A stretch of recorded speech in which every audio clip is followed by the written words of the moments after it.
करोड़ लोग अमेरिका और ऑस्ट्रेलिया में जाकर बस गए और पूरी दुनिया से लगभग 15 करोड़ लोग बेहतर भविष्य की चाह में अपने घर बार छोड़कर दूर दूर के देशों में जाकर काम करने लगे। समझ में आई बात? छोटा पैक बड़ा धमाका। देखो, दुनिया में लगभग 15 करोड़ लोग, 15 करोड़ लोग बेहतर भविष्य की चाह में घर बार छोड़कर देश में जाकर काम करने लगे हैं। भाई देश में काम करेंगे हैं और अपने देश को डुबो देंगे हैं। 1890 एक वैश्विक कृषि अर्थव्यवस्था सामने आ चुकी थी। इस घटनाक्रम के साथ श्रम विस्थापन, रुझानों की पूंजी प्रवाह, परिस्थिति और तकनीक में गहरे बदलाव हो चुके थे। क्या हो चुके थे? तकनीक, जो भी तकनीक थी, जैसे आज क्या है, एआई, आर्टिफिशियल इंटेलिजेंस। तो 1890 में तकनीक थोड़ी सी क्या है, गहरे बदलाव हो चुके थे। यहां लिख देता हूं बदलाव, और बदलाव जारी है। आर्टिफिशियल इंटेलिजेंस जैसा कि आप देख रहे हैं ना, जैसे जेसीबी आया था, जब पहले मजदूर काम करते थे, है ना, श्रम करते थे, और फिर बुलडोजर आ गया, सब मजदूरों का वाट लगा दी। ठीक है, और अब जो पढ़े लिखे मजदूर हैं, एआई आने से उन पढ़े लिखे मजदूरों की वाट लगा दी। ये तो चलता आ रहा है शुरू से ही, लेकिन समझ में आपको आ जाया है। अब देखो क्या हुआ, बदलाव हुए। अब भोजन किसी आसपास के गांव या कस्बे से नहीं, बल्कि हजारों मील दूर से आने लगा। भोजन कहां से आने लगा? जैसे अभी अभी भोजन भोजन कहां से आने लगा भाई? हाँ, भोजन हजारों मील दूर से आने लगा। जैसे कि अभी अभी आप देखते हैं ना, ये इतने सारे जब नहीं चलते हैं, तुरंत ऑर्डर करो, तुरंत घर में होम डिलीवरी। नहीं, नाम नहीं लूंगा, प्रमोशन हो जाएगा, है ना। देखो, अब अपने खेतों पर खुद काम करने वाले किसान खाद्य पदार्थ पैदा नहीं कर रहे थे। अब यह काम ऐसे औद्योगिक मजदूर करने लगे थे जो संभवतः हाल ही में वहां आए और ऐसे खेतों में काम कर रहे थे जहां महज एक पीढ़ी पहले संभवतः ठेठ जंगल रहे होंगे। एक पीढ़ी पहले वहां क्या रहे होंगे? जंगल रहे होंगे। क्या रहे होंगे? जंगल। एक पीढ़ी मात्र, एक पीढ़ी पहले क्या रहे हो? जंगल। और खाद्य पदार्थों को एक जगह से दूसरी जगह पहुंचाने के लिए रेलवे का इस्तेमाल। देखो, बड़ी मात्रा में अभी वो तो अभी आप ये छोटी छोटी कंपनियां हैं, ये डोर टू डोर जाती है, होम डिलीवरी देती है ना। खाने की भी चीजें हैं, इलेक्ट्रॉनिक भी है, बहुत सारी सारी चीजें। आप जो सोच सकते हैं, वो मेरा सोचना यह है कि वो जो भी आप सोच सकते हैं उसको आप ऑर्डर करके अपने घर मंगा सकते हैं, है ना। ये फैसिलिटी है, डोर टू डोर मिल रही है ना। अब इसके फायदे भी और नुकसान भी है ना। नहीं है? है बच्चे, हर चीज के फायदे और नुकसान दोनों होते हैं। अब देखो, जब ये भोजन एक मील से दूसरी मील जाने लगा, इधर ट्रैवलिंग होने लगी, तो वो ट्रैवलिंग किससे होती थी? रेलवे से। और आज भी होती है। नहीं देखते हैं, सीमेंट और कोयला और ये और वो सब नहीं चलता है, रेलवे से आदान प्रदान होता है। जहाजों से होता है, नहीं होता है? जहाजों से, समुद्री जहाज, बड़े बड़े जहाज, टाइटैनिक देखिए, टूट गई थी, है ना। कितने लोग मरे होंगे, बहुत हृदय विदारक घटना, है ना। सोचेंगे अगर तो, विचार करेंगे इस पर। ठीक है, अब देखो हुआ क्या। खाद्य पदार्थों को एक जगह से दूसरी जगह पहुंचाने के लिए रेलवे का इस्तेमाल किया जाने लगा, और रेलवे का नेटवर्क इस काम के लिए बिछाया गया था पानी के जहाजों से एक दूसरे देश में पहुंचा जा सकता था। जैसे मैंने लिखा, पानी के जहाजों से एक देश से दूसरे देश में पहुंचा जा सकता था। इन जहाजों पर दक्षिणी यूरोप, एशिया, अफ्रीका, कैरिबियाई द्वीप समूह, देखो देखना लगाना सब है, ठीक है। द्वीप समूह के मजदूरों से बहुत कम वेतन पर काम करवाया जाता था। वेतन बहुत कम, नाम मात्र, और बहुत छोटे से पैमाने पर ही सही। लेकिन इसी तरह के नाटकीय बदलाव हम अपने यहां पंजाब में भी देख सकते हैं। कहां पर? पंजाब। पंजाब में कौन सा समास है बताओ? है ना, पंजाब, पंजाबी भाषा बोली जाती है ना। तो पंजाब में भी देख सकते हैं। यहां ब्रिटिश भारतीय सरकार ने देखो अर्ध रेगिस्तानी पर जमीन जो थी, पड़ती जमीन पड़ती जो थी, क्या किया था? जमीन को उपजाऊ बनाने के लिए नहरों का जाल बिछाया गया। क्या बिछाया गया भाई? जमीन को उपजाऊ बनाने के लिए क्या किया गया? नहरों का जाल, नहरों का जाल बिछाया गया जमीनों को उपजाऊ बनाने के लिए, सिंचाई करने के लिए, ताकि निर्यात के लिए गेहूं और कपास की खेती की जा सके। निर्यात के लिए क्या की जा सके?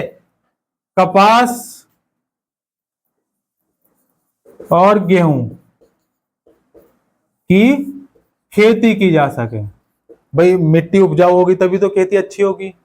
और नई नहरों की सिंचाई वाले इलाकों में पंजाब के अन्य स्थानों के लोगों को लाकर बसाया गया। पंजाब में क्या किया गया? लोगों को लाकर बसाया गया। नगरीकरण हुआ, मकान बने, नहर बने, शहर बने, है ना, कॉलोनी बनी, और उनकी बस्तियों को कैनाल कॉलोनी नहर बस्ती कहा गया। क्या कहा गया? जो वहां पर बस्तियां जो बसावट हुई उसको क्या कहा गया? कैनाल।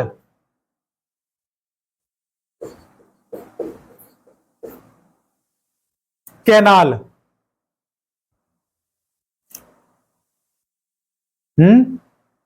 कॉलोनी शहर, कैनाल, कैनाल कॉलोनी शहर।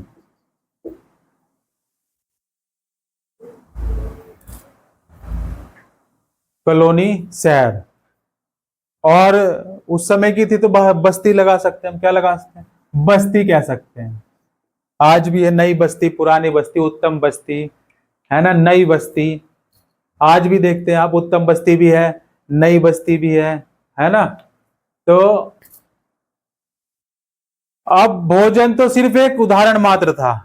हम उदाहरण की बात कर रहे थे ना, तो भोजन क्या था? सिर्फ एक उदाहरण मात्र था, एग्जाम्पल। कुछ ऐसी भी कहानी कपास की भी रही है जिसकी दुनिया भर में बड़े पैमाने पर खेती की जाने लगी। किसकी? ये जो कपास है, बड़े पैमाने पर क्या की जाने लगी? खेती, बड़े पैमाने पर, ताकि ब्रिटिश कपड़ा मिलों की मांग को पूरा किया जा सके। रबड़ की कहानी भी इससे अलग नहीं थी। किसकी? रबड़ का उत्पादन। रबड़, रबड़ का उत्पादन भी बिल्कुल सेम, इससे अलग नहीं था। विभिन्न चीजों के उत्पादन में इलाकों में इतनी महारत हासिल कर ली थी कि 1920 से लेकर 1914, कब? 1914 से लेकर 1920, तो 1820 से, ठीक है ना, 1820, 1820 से 1914, उल्टा हो गया।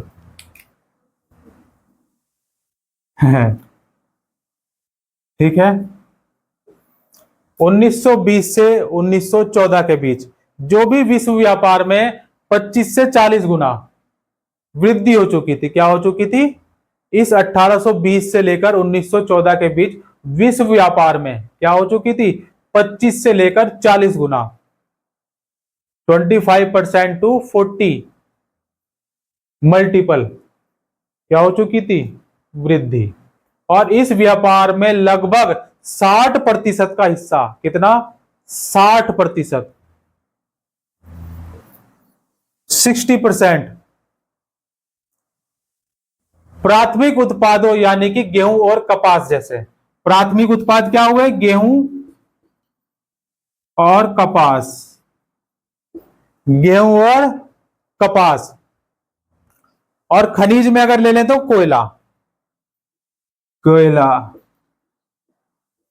जली को राख कहते हैं, बुझी को आग कहते हैं, ऐसा ही है। कोयला खनिज पदार्थों का था। अब तकनीकी की देखो भूमिका क्या रही। जो तकनीक थी, तकनीकी की भूमिका, इस घटना में देखो तकनीक की क्या भूमिका रही। ये जो हमने घटना की बात करी है ना, इसमें तकनीक, अभी आप एआई देखते हैं, आर्टिफिशियल इंटेलिजेंस, तो इसकी भूमिका देखो क्या रही। रेलवे, रेलवे की बात करो, रेलवे, भारतीय रेलवे, रेलवे, भाप के जहाज, जहाज भी थे ना आने जाने के लिए, भाप के,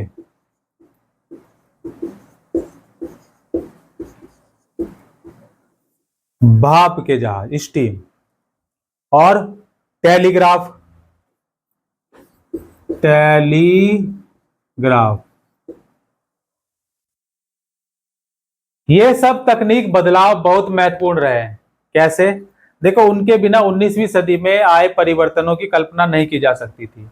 तकनीकी प्रगति का जो असर है वो चौतरफा, सामाजिक और राजनीतिक, चौतरफा मतलब चारों तरफ, सामाजिक भी और राजनीतिक भी और आर्थिक कारकों का भी परिणाम होती है। औपनिवेशीकरण के कारण यातायात और परिवहन साधनों में, भाई यातायात आने जाने के लिए क्या होता है? यातायात होता है। तो परिवहन साधनों में भी भारी सुधार किए गए। एक स्थान से दूसरे स्थान पर जाने के लिए आज देखते हैं आप, ट्रेन एक से एक है एकदम, है ना, प्लेन एक से एक है, ट्रेन एक से एक है, बस एक से एक है, लग्जरी बस, है ना। तो ये क्या है? व्यापार को बढ़ावा देने के लिए यातायात और परिवहन। Uttarakhand roadways, Uttar Pradesh roadways, Haryana roadways नहीं चलती है, बंगाल रोडवेज है।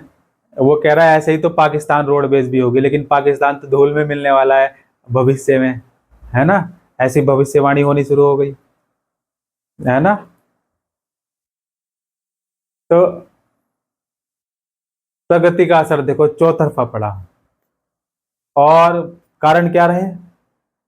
यातायात और परिवहन साधनों में भारी सुधार किए गए।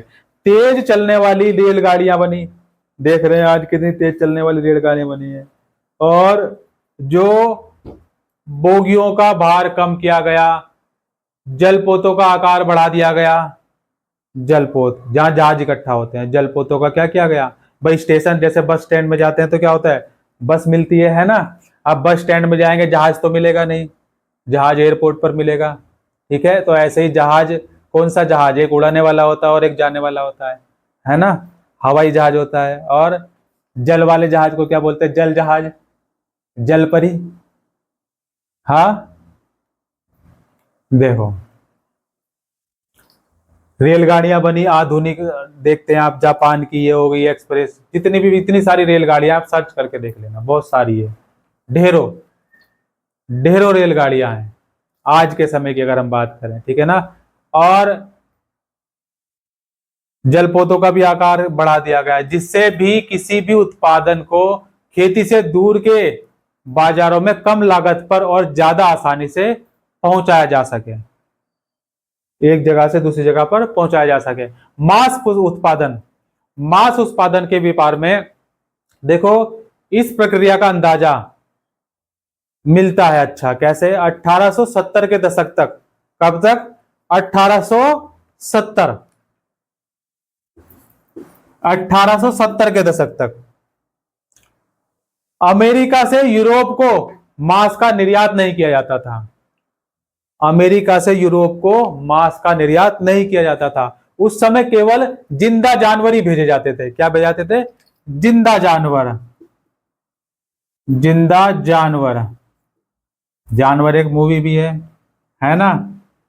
और आजकल जानवर जो है महिलाएं ज्यादा हो रही है, ऐसी अफवाह फैल रखी है मार्केट में कि हेडलाइन देखने को मिलती है, नहीं मिलती। हाँ, चलो छोड़ो, जाने दो, हमें क्या लेना है ना। ऐसा ही है, नहीं, जागरूक रहिए, जानकारी सब होनी चाहिए, ठीक है ना। समय आने पता नहीं कब काम दे जाए। तो ज्ञान अर्जित करने वाली चीज है ना। ज्ञान क्या है, अर्जित करना है और हमेशा करते रहना है, ठीक है। ज्ञान प्राप्त करना चाहिए। अब देखो क्या हुआ, 1870 का दशक आ गया, तो अमेरिका के यूरोप में मांस का निर्यात नहीं किया जाता था। उस समय केवल क्या करते थे, जिंदा जानवर को ही, जिंदा जानवर ही भेजे जाते थे, जिन्हें यूरोप ले जाकर काटा जाता था। यूरोप में जिंदा ले गए, यूरोप में जाकर काटा। लेकिन जिंदा जानवर बहुत जगह घेरते थे, भाई जिंदा जानवर बहुत ज्यादा जगह घेरेंगे, और बहुत सारे तो लंबे सफर में क्या होता था, मर भी जाते थे। अब जिंदा जानवर ले गए, एक एक महीने की यात्रा चलती थी जहाजों से, एक महीने की। अब पता लगा जहाज में घुसे, जिंदा जानवर डाले, और डालने के बाद अब जैसे कि कोई से भी जानवर ले लो, मुर्गा ले लो, बकरी ले लो, गाय ले लो, भैंस ले लो, कोई सा भी 4 पैर वाला, ठीक है, ले लो। तो अब एक महीने पहले उसको जहाज में डाला, अब उसको तबीयत खराब है, किसी का स्वास्थ्य वही, किसी का स्वास्थ्य सब एक जैसी तो नहीं होगी, हम इंसान सब एक जैसे तो नहीं, किसी को 70 बीमारियां, किसी को कुछ अचानक बीमारी लग जाए, बीमार पड़ जाए, तो बहुतों का वजन गिर जाता था, कमजोर हो जाती थी, क्योंकि एक महीने में भाई उनके खाने की व्यवस्था भी तो ले जानी है ना, खाने पीने की व्यवस्था भी, कि एक महीने तक क्या खाएंगे पिएंगे वो, ठीक। तो उनसे क्या होता था, कमजोर हो जाती थी, वे खाने के लायक नहीं रह जाते थे। इसी वजह से मांस खाना एक महंगा सौदा था। यूरोप के गरीबी जो थे, गरीब की पहुंच से क्या था, बाहर था। और दूसरी तरफ ऊंची कीमतों के कारण मांस उत्पादनों में, मांस और उत्पादन भी कम रहता था, है ना। तो क्यों, देखो नई तकनीकें आने पर क्या होता है, देखो यह स्थिति बदल गई। जब नई तकनीकें आई तो ये स्थिति बदल गई। पानी के जहाजों में जो है रेफ्रिजरेटर, फ्रिज क्या लगने लगा, अब देखो फ्रिज आ गया। अब क्या आ गया, फ्रिज।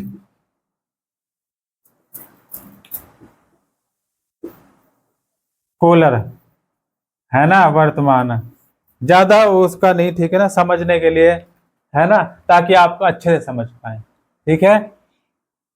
क्लियर हो गई बात, ताकि आप अच्छे से समझ पाओ। अब देखो क्या हुआ, ये तकनीक स्थापित की गई जिससे जल्दी खराब होने वाली चीजों को भी लंबी यात्रा पर ले जाया जा सकता था, है ना। अभी देखो आप फ्रिज में क्या करते हैं, कुछ चीजों को स्टोर कर सकते हैं ना कुछ दिनों तक। तो उससे क्या, देखो जब ये तकनीक आई तो फिर लंबे समय तक चीजें स्टोर की जा सकती थी। इसके बाद तो जानवरों को यात्रा से पहले ही मारा जाने लगा। अमेरिका, ऑस्ट्रेलिया, न्यूजीलैंड, सब जगह से जानवरों की बजाय उनका मांस ही यूरोप में भेजा जाने लगा। क्यों, उससे देखो क्या हुआ, खर्चा भी कम हुआ, है ना, बीमारियों से ही बचे, और कितना सारा खर्चा बचा इस तकनीक के आने से। काटा और फ्रिज में पैक करा और भिजवा दिया। इससे ना केवल समुद्री यात्रा में आने वाले में क्या हुआ, समुद्री यात्रा में बहुत खर्चा आता था, उससे क्या हुआ, खर्चा भी कम हो गया, बल्कि यूरोप में मांस का दाम भी गिर गया।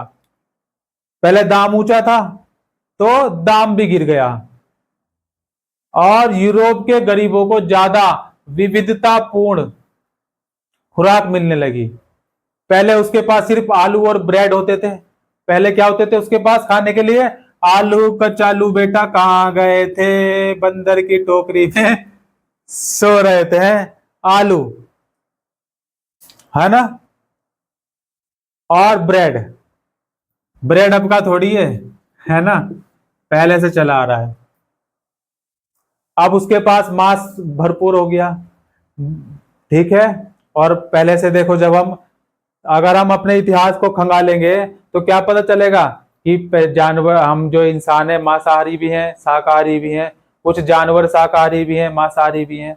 अब शेर मांसाहारी है और खरगोश शाकाहारी है ना। तो ये परंपरा प्रकृति की देन है, कुछ यूज यूज के हिसाब से, है ना।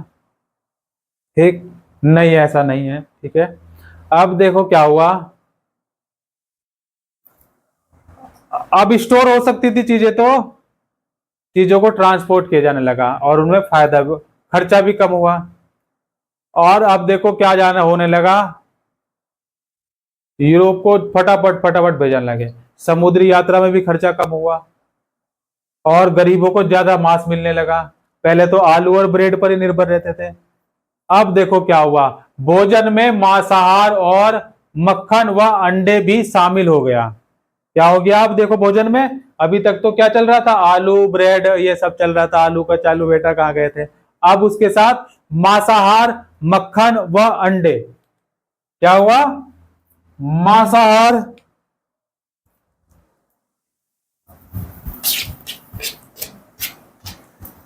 अब उसमें क्या ऐड हो गया, मांसाहार मक्खन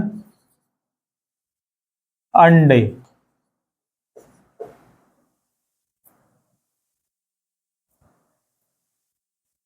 शामिल हो गए और जीवन स्थिति सुधरी, तो देश में शांति स्थापित होने लगी। जब स्थिति सुधरी तो क्या हुआ, शांति स्थापित की जाने लगी, होने लगी और दूसरे देशों में साम्राज्यवादी मंसूबों को समर्थन मिलने लगा। क्या मिलने लगा, अब समर्थन मिलने लगा। क्लियर हो गई बात यहां तक, कोई दिक्कत। क्या मिलने लगा भाई, अब समर्थन, है ना। अब देखो क्या हुआ, समर्थन मिलने लग गया भाई, तो समर्थन से देखो, अब समर्थन मिलना है तो पावर बढ़ गई। अब 19वीं सदी के आखिरी में उपनिवेशवाद के बारे में क्या बात थी, देखिए 19वीं शताब्दी के आखिर में, आखिर के जो दशक थे, व्यापार तो बढ़ा और बाजार तेजी से फैलने लगे। यह केवल फैलते व्यापार और संपन्नता का ही दौर नहीं था, हमें इस प्रक्रिया के पक्ष को भी क्या है, नजरअंदाज नहीं करना चाहिए था। व्यापार के इजाफे और विश्व अर्थव्यवस्था, अगर हम व्यापार को देखें और अर्थव्यवस्था के साथ निकटता, एक परिणाम यह हुआ कि दुनिया के बहुत सारे भागों में स्वतंत्रता और आजीविका के साधन छीनने लगे। आर्थिक व्यवस्था, अर्थव्यवस्था के साथ जो निकटता का एक परिणाम है, क्या हुआ वो परिणाम यह हुआ कि दुनिया के बहुत सारे भागों में स्वतंत्रता और आजीविका के साधन छीनने लगे। और 19वीं सदी के आखिर दशकों में यूरोप की विजयों से बहुत सारे कष्टदायक आर्थिक, सामाजिक और पारिस्थितिकीय परिवर्तन आए और औपनिवेशिक समाजों को विश्व अर्थव्यवस्था में समाहित कर लिया गया। क्या कर लिया गया, सम्माहित कर लिया गया। जरा अफ्रीका के मानचित्र को देखिए आप, देखो भाई अफ्रीका के मानचित्र को,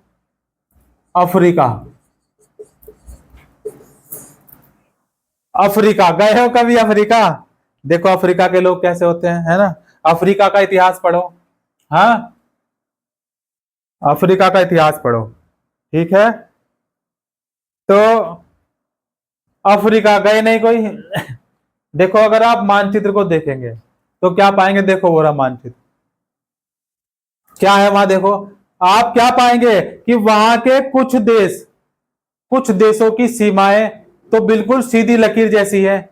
कुछ देशों की सीमाएं क्या है, बिल्कुल सीधी लकीर जैसी है, मानो उन्हें फुट्टा रखकर खींचा गया हो, स्केल रखकर खींचा गया हो, नहीं देख रहे हो।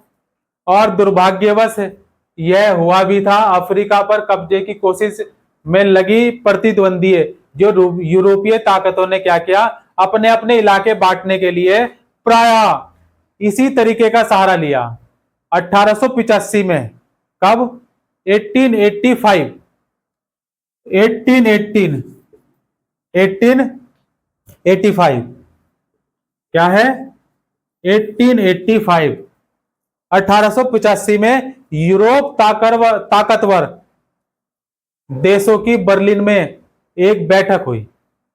भाई 1885 में क्या हुआ, यूरोप के ताकतवर देशों की क्या हुई, बर्लिन में। कहां पर, बर्लिन,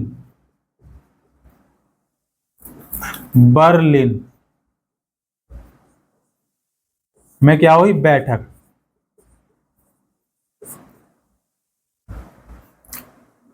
बैठक हुई जैसे 2014 में संयुक्त राष्ट्र महासभा की बैठक हुई, और मोदी जी ने क्या किया, प्रस्ताव रखा किसका, योग दिवस, योगा करने का, लोगों से आह्वान किया, रिक्वेस्ट किया, निवेदन किया, है ना। और फिर पूरे देश विदेशों ने क्या किया, समर्थन भी दिया इस बात का। अच्छी चीजें है ना। हाँ, जन जन तक पहुंचा, आज जन जन तक पहुंच चुका है ना। तो जिसमें देखो क्या हुआ, अफ्रीका के नक्शे पर इसी तरह की लकीरें खींचकर उसका आपस में क्या कर लिया गया, बांट लिया गया था। ठीक है।